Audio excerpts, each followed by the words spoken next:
Welcome everyone for this another lecture on hernia U A to Z fundamentals. This is obviously in English track, and now we have this lecture about pre-optimization for abdominal surgery, something that is being discussed more in the last couple of years and is very important to us abdominal surgeons. Again, we are inside Hernia U, that is a BD sponsor initiative, so we always need to do this kind of disclosure. But today we're not discussing at all any kind of mesh or any kind of products.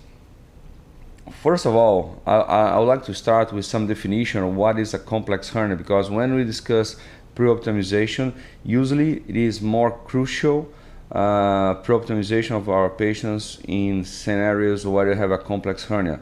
That does not mean that we should try to pre-optimize all our patients, but it is more sensitive in those complex settings. And that was a paper published by a group of experts, very interesting, about how to define what is a complex hernia. And they have 4 big groups of factors that can impact the diagnosis of a complex hernia. One is the size and location. Bigger hernias are more complex than the smaller ones. Hernias that are near bone structures and peristomal hernias, lumbar hernias, those hernias are always harder. And absolutely hernias with loss of domain. The soft tissue condition and contamination, that is another factor or group of factors can impact heavily on the outcomes. The patient factors or history of some disease or situations as obesity, diabetes, previous mesh infections, and others. And the clinical scenario that you are in, you and the patient obviously. Do have a prior interperitoneal mesh that you need to remove, that is an emergency operation, that is a multi-hernia or multi-defect hernia, and so on. So with those 4 groups of risk factors, they group the patients in minor, moderate, and major risk or to a complex hernia. Minor is just one of those factors, essentially obesity, diabetes, smoking, and those that you can see. Moderate severity for complex hernia, 2 or more wound healing impairing factors, and any of those factors as loss of domain, hernias wider than 10 centimeters, emergency operation. And major is when you have 2 or more wound healing impairing factors and 1 more moderate class criteria and 1 of those major criteria. So if you have 1 of those major criteria, you got in this group of a major severity. Why don't we use that classification so much in our day-by-day? Because it's too complex. Even the classification or definition of the complex hernia is complex. That is not a simple answer. So, but if we come back and read carefully that paper, we can see those 4 groups of risk factors. We can kind of understand what they mean with those groups. One is mainly the size and the domain. That's where we can act. We cannot act on the size of the hernia. We cannot pre-optimize the size of the hernia, but we can pre-optimize the domain or the loss of domain. The contamination and soft tissue condition. I cannot pre-optimize the denervated muscle or an open abdomen. I cannot revert this. Here in this group, what I can do is treat infection. If it's some infected field, I should treat it before bringing the patient into a surgery. On the risk factors, perhaps is the group of patient risk factors is the group that we can work more, trying to pre-optimize all those risk factors and trying to get a better outcome for the procedure. And the clinical scenario is nothing really that we can do. We are in the emergency operation.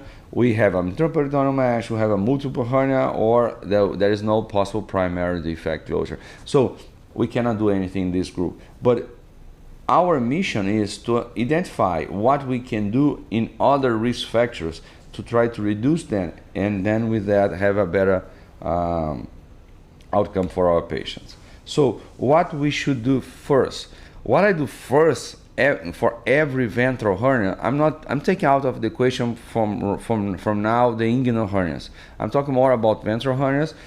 For me, the first thing that we should do with every ventral hernia is a CT scan. With a CT scan, we can really understand a lot of factors inside that hernia. The size of the defect, what is the content, how are the muscles behaving, they are denervated, we have strong musculature, that's very important, and if we do have domain. So once we understand, we need to figure out what we should do, and sometimes the answers are not that hard. We all know what should be done. The hard part is to convince and to put the patient on board and ask them to help us to help them. First thing that I will discuss is infection prevention. So we need to treat infection as much as we can before bringing a patient with a ventral hernia to OR. We need to have a good skin preparation, MRSA screening, or routine decolonization. Cleveland Clinic published a paper that is cheaper to decolonize everyone than is to screen everyone. Well, but you need to pick what works better for your institution. We need to take out all chronic infected mesh. I don't like to have chronic fistulas, chronic infected mesh, and bring to OR to do a big abdominal reconstruction and then put a new mesh. That patient has a higher incidence of complications, so I rather take out all the mesh that I can in advance and then come back after 6 months and be sure there is no current chronic infection and put up a new mesh after abdominal reconstruction. If possible, to avoid infection or to have a easier infection after a mesh implantation, we should have macroporous monofilamentary meshes. Those are so easier to handle if we have any kind of infection in the postoperative time. Other kind of meshes are harder to clear infection if that happens. So for example, this is a patient of us back in Brazil. We can see this little tiny chronic fistula, and once we explored the fistula, we found a big meshoma, chronic infected meshoma. So that kind of patient, we need to take it out everything. Just if necessary, do a primary closure, but come back 6 months later without chronic infection and do a definitive repair. Loss of domain. Eduardo Tanaka from São Paulo published this paper 8 years ago, giving a really straightforward definition of loss of domain by CT scan. So you just measure the volume of the content of the hernia and the volume of the abdominal wall cavity, and if the volume of the hernia content is bigger than 25% of the abdominal volume, is defined a loss of domain, and we should address it in advance. This is the actual a picture of Tanaka's paper. What can we do to regain domain? My bigger experience is with preoperative progressive pneumoperitoneum. That's what I used to do more in such cases, and this is one of my patients with after the pneumoperitoneum, and you can see how we have all the big mushroom hernia reduced after 10 days of pneumoperitoneum.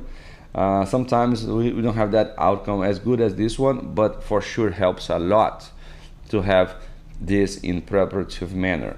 Now we have Botox. Botox is something that can be used with or without pneumoperitoneum.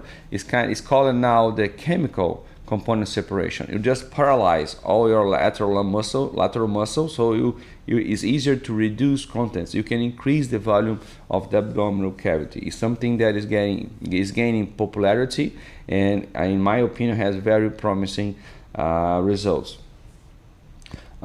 Muscular component separation, we have different ways to do it. It's a good maneuver or technical maneuver to reach abdominal wall closure. I don't think that is a perfect maneuver to regain domain. It increased by 7% only the abdominal cavity. Is not that increase. You need to know anatomy very properly, not to make more injury to your patient. In any component separation technique, you need kind of destroy the abdominal wall anatomy to reconstruct after with a mesh. So you need to be very aware of what you're doing before you start or trying to do muscle component separation. Visceral reduction is something that in extreme cases you try everything else and you couldn't have domain. It's something that you can do. Usually we take out the right column with the omentum, but you increase rates or chance of complication once you are adding intestinal anastomosis. And the last resource is just bridge. Create a silu, and this is again one of my patients, like 3 or 4 abdominal operation we did. It was not a candidate for a pneumoperitoneal. We did component separation, everything that we could imagine, and you can see by this picture that this is a wide gap. It's impossible, it's like more than 20 centimeters, and this is a sandwich technique, 2 meshes, 1 intraperitoneal, 1 onlay, and try to really reconstruct the abdominal wall and give back the patient some dynamics of the abdominal wall. But this is kind of my bailout procedure when everything else failed. Talking about obesity, in US we are living obesity endemic. More than 1/3 of US population is obese, and it's even worse when you go to different states. I come from Brazil, and Brazil is an obese country as much as US, and it's becoming more and more a problem. And if we superpose the map of diagnosis of diabetes, is pretty much similar. So more south and more east, you have more problems. Obesity, diabetes. Diabetes is other issue that we need to address in preoperative period before any abdominal reconstruction operation. And this is tobacco, cigarette consumption. And you can see that's pretty heavy states in tobacco consumption in the United States as well. Let's address each one of those risk factors. Obesity, we know that the obese patient has a delayed wound healing with higher surgical site infections rates. They have impaired pulmonary function, the weight and all the dynamics of respiration is altered on those patients. We used to say that the obese are a chronic inflamed patient. Everything in obese is harder to deal. And specifically for abdominal reconstruction, we know that obesity leads to a higher abdominal pressure. And that paper was published by William Cobb from South Carolina, I think more than 10 years ago. And he measured the abdominal pressure in a normal weight population and an obese patient population. And we can see statistically difference in all situations. The obese they have a higher abdominal wall pressure. And in ventral repairs, if we are creating a repair to hold the abdominal content, but you have a higher pressure constantly on that repair, for sure it will be harder to get the same outcomes. For example, this is a patient back from Brazil, and it's a pretty small hernia. It's like a 3 centimeter defect, no loss of domain, no infection, no prior repair, no other issue to be a complex hernia. But you can imagine how complex it will be to do a surgery on that panicule, on that kind of obesity. So that patient is a complex patient, not because of the hernia itself, but because of the situation that she is right now. So I strongly advise the patients to lose weight before abdominal reconstruction surgery. can be with diet, exercise. It's not just denying treatment for the obese, just refer to lose weight clinics, to bariatric surgery, whatever is possible to bring that patient to a lower BMI. I really don't do surgery in BMIs over 40. Ideally less than 35, up to 35, but definitely we should not do elective surgery, abdominal reconstruction surgery in patients with over 40 of BMI. We have different strategies. The one that I like the most, if we go to surgery, to bariatric surgery, before the hernia repair, is a sleeve. A sleeve is easier to do.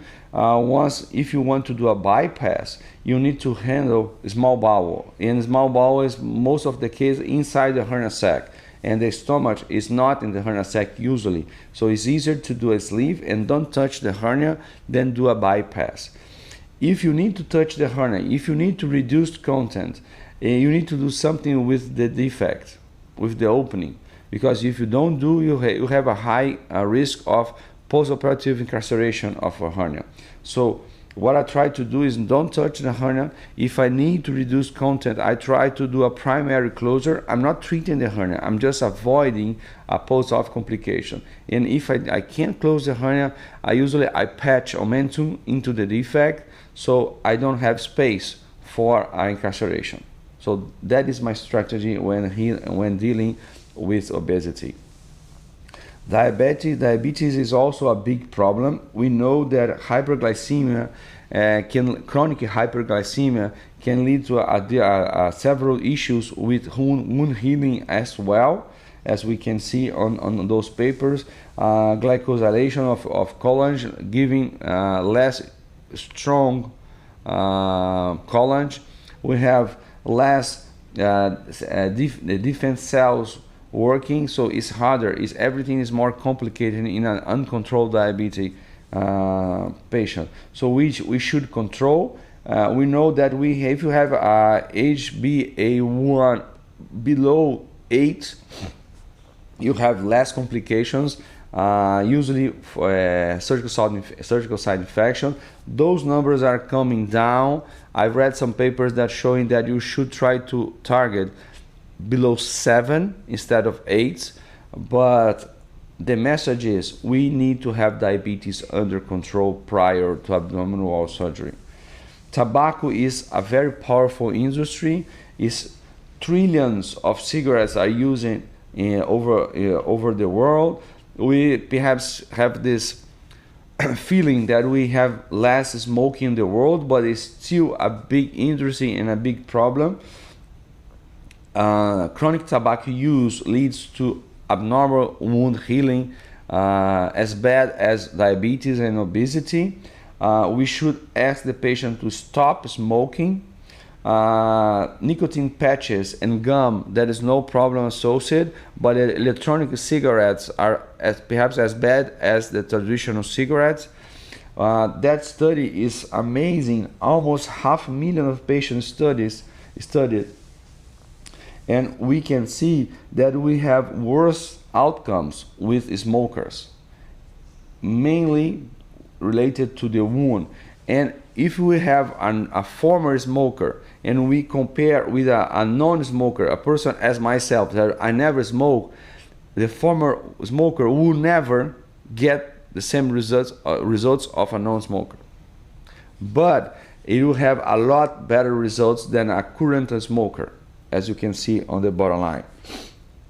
So the message is we need 4 weeks at least of abstinence, a little bit more if possible. If the patient cannot stop smoking, is not a candidate for abdominal reconstruction, in my opinion. The patient needs to help you to help him.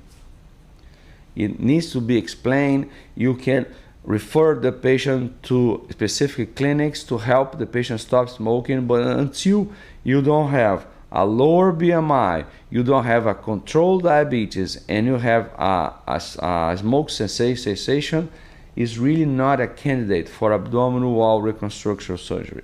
That needs to be very clear. Another item that we can discuss, we don't have as much strong data as the other topics, is arginine supplementation. It seems to improve wound healing. That is not a different a big data, or there are not big data on abdominal surgery. There are more in colorectal surgery and on other surgeries. But what I do, trying to give the best chance for the patients, is arginine. This is a commercial brand, but I'm pretty sure there's others. And a week before the surgery, I do the supplementation to get the best response for our patients. And don't be shy, ask for a help. Abdominal wall reconstruction is not a simple surgery. For sure, I'm not discussing the traditional inguinal repair or the tiny primary umbilical epigastric hernias, but I really mean the abdominal reconstruction. So you need to have a multidisciplinary team to give your patient the best treatment possible, and don't be shy to ask for help. And I would like to finish this with this app that comes from Carolinas Medical Center, North Carolina. You can download in your smartphone. It's very good to begin a relationship with your patient with very simple questions, as you have uncontrolled diabetes, do you have a prior hernia repair, do you smoke, will any GI tract opening during the surgery, is there active infection on the patient, we will do a component separation, that you need any skin or flaps advancement, and what is the BMI of the patient, what is the height, and what is the weight. With those questions, they can give you an idea of a complication rate. So for example, a non-controlled diabetes smoker that has a recurrent hernia, that is obese, you're not going to do any flap, but have some chronic granulomas of the prior repair, and you think that you need some component separation. If you put those variables on the app, it will give you a 86% chance of some complication.